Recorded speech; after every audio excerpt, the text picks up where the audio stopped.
Learn English. Discover the month of March. Hello, English learners. Today we're focusing on a special topic, the third month of the year in the Gregorian calendar, March. We'll explore the name's origin, how it's used in context, and its relevance to cultural events. Let's dive in. The name March comes from Mars, the Roman god of war. This month was named after him because it was the time when the Romans would resume their military campaigns, which had been interrupted during winter. It's interesting to see how ancient practices still influence our language today. Let's practice using March in sentences. Here are a few examples. 1. My birthday is on March 15th. 2. In March, the weather starts getting warmer in the Northern Hemisphere. 3. We plan to visit Paris in March.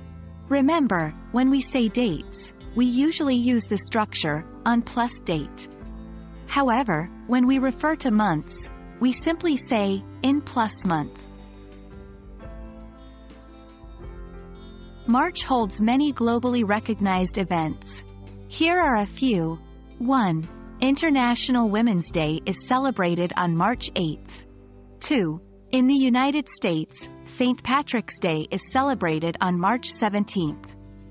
3. In many countries, Earth Hour happens in March, a worldwide event where people turn off non-essential lights for an hour to promote awareness of energy consumption and its effects on our planet. This is another great way to use March in your English conversations. And that concludes our exploration of the month of March. We learned about its name's origin, how to use it in sentences, and some key events happening in this month.